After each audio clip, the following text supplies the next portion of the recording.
Welcome to my channel. এই ভিডিওতে আমি ফোর্সের মোমেন্ট নিয়ে আলোচনা করব। যদি কোনো অবজেক্টের উপর কোনো ফোর্স কাজ করে এবং তার ফলে সেই অবজেক্টের মধ্যে যদি ঘূর্ণন গতি সৃষ্টি হয়, তাহলে ধরে নেওয়া হয় যে সেই অবজেক্টের মধ্যে মোমেন্ট কাজ করছে। তাহলে মোমেন্টকে আমরা কিভাবে ক্যালকুলেট করতে পারি? মোমেন্টকে ক্যালকুলেট করতে পারি যে যদি কোনো অবজেক্টের উপর ফোর্স কাজ করে, তাহলে সেই ফোর্সের সাথে আমরা গুণ করব সেই ফোর্সের লাইন অফ অ্যাকশন, আর যেই পয়েন্টের সাপেক্ষে আমরা মোমেন্ট বের করছি সেই পয়েন্ট, সেই পারপেন্ডিকুলার ডিস্টেন্সের সাথে গুণ করব, তাহলে আমরা মোমেন্টের ভ্যালু পাবো। তো চলো দেখি। তো এটা হলো কোনো একটা পয়েন্ট ও, আর এই দিক বরাবর আমাদের কোনো একটা ফোর্স গেছে, সেই ফোর্স হলো এফ, ফোর্সের ভ্যালু হলো এফ। এটা হলো ফোর্সের লাইন অফ অ্যাকশন। তো এবার মোমেন্টের ভ্যালু, আমরা মোমেন্টকে ডিনোট করি ক্যাপিটাল এম দিয়ে। Capital M is equal to force into এই যেই আমরা এই পয়েন্টের সাপেক্ষে মোমেন্ট নিচ্ছি ও পয়েন্টের সাপেক্ষে, ও থেকে ফোর্সের লাইন অফ অ্যাকশনের উপর পারপেন্ডিকুলার আমরা লাইন টানলাম। মনে করি এই পারপেন্ডিকুলার লাইনের ডিস্টেন্স হলো স্মল এম, তাহলে M is equal to F into small L, এটা হবে আমাদের মোমেন্টের ভ্যালু। তো এবার মনে করি এই যে ফোর্স এফ আছে, এই ফোর্স কোনো একটা অবজেক্টের উপরে কাজ করছে। মনে করি এটা আমাদের একটা অবজেক্ট এই পয়েন্টে হিঞ্জড কন্ডিশনে আছে। তো হিঞ্জড কন্ডিশনে যখন আছে, এটা যদি এদিকে ফোর্সটা এফেক্ট করে, তাহলে এটা কি, এটা এদিকে উঠে যাওয়ার চেষ্টা করবে, এই পয়েন্টের সাপেক্ষে ঘোরার চেষ্টা করবে, তাহলে এর মধ্যে ঘূর্ণন গতির একটা সৃষ্টি হচ্ছে। এরকম ভাবে মোমেন্ট কাজ করে। তো এটা যখন ঘুরছে, দেখো এই দিক বরাবর ঘুরতে চলেছে, তো কোন দিক বরাবর ঘুরছে? ঘড়ির কাঁটার দিকে ঘুরছে, মানে এইখানে আমাদের ক্লকওয়াইজ মোমেন্ট সৃষ্টি হয়েছে, ক্লকওয়াইজ মোমেন্ট।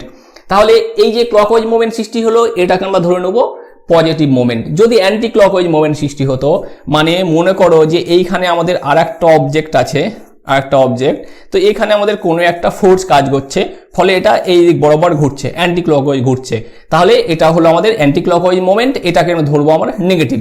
মানে আমাদের ক্লকওয়াইজ মোমেন্ট হলো পজিটিভ মোমেন্ট, আমাদের অ্যান্টি ক্লকওয়াইজ অথবা কাউন্টার ক্লকওয়াইজ মোমেন্ট হলো নেগেটিভ মোমেন্ট। তো এরকম ভাবে মোমেন্টের সাইন নেওয়া হয়। এবার মোমেন্টের ইউনিট কি হবে? তো এখান থেকে আমরা মোমেন্টের ইউনিট খুব সহজেই বের করতে পারবো। এফ মানে ফোর্সের ইউনিট হলো নিউটন অথবা কিলো নিউটন, ইন্টু এল মানে হলো ডিস্টেন্স ইউনিট হলো মিটার অথবা মিলিমিটার। তো মিলিমিটার লিখলাম, তাহলে এটাকে আমরা নিউটন মিলিমিটার লিখতে পারি, অথবা কিলো নিউটন মিলিমিটার লিখতে পারি, অথবা কিলো নিউটন মিটার লিখতে পারি, অথবা মিটার মানে নিউটন মিটার লিখতে পারি। এরকম ভাবে কিন্তু আমরা ইউনিট লিখতে পারি, মানে একটা ফোর্সের ইউনিট, একটা লেন্থের ইউনিট।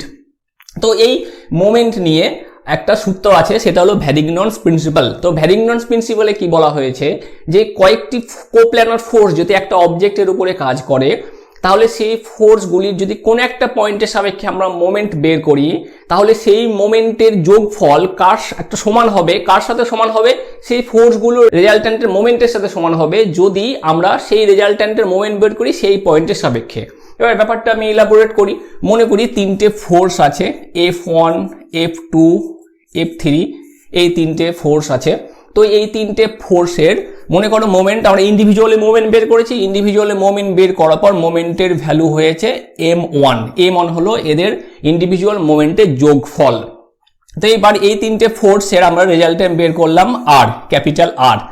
আমরা এই যে মোমেন্ট বের করেছিলাম কোনো একটা পয়েন্টের সাপেক্ষে, মনে করে এ পয়েন্টের সাপেক্ষে বের করেছিলাম।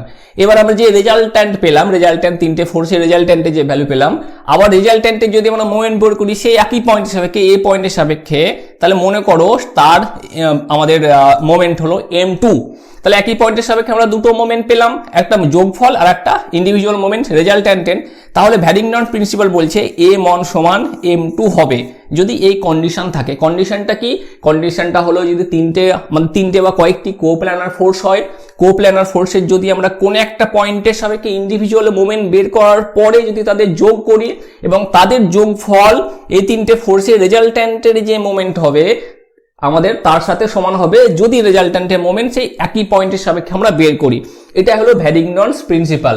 তো এই হলো মোমেন্ট অফ এ ফোর্স। তো আশা করি মোমেন্ট অফ এ ফোর্স নিয়ে তোমাদের কনসেপ্ট ক্লিয়ার হয়েছে। তো এই ভিডিওটি দেখার জন্য ধন্যবাদ। এই চ্যানেলের আরো আপডেটেড ভিডিওর জন্য এই চ্যানেলটিকে সাবস্ক্রাইব করো।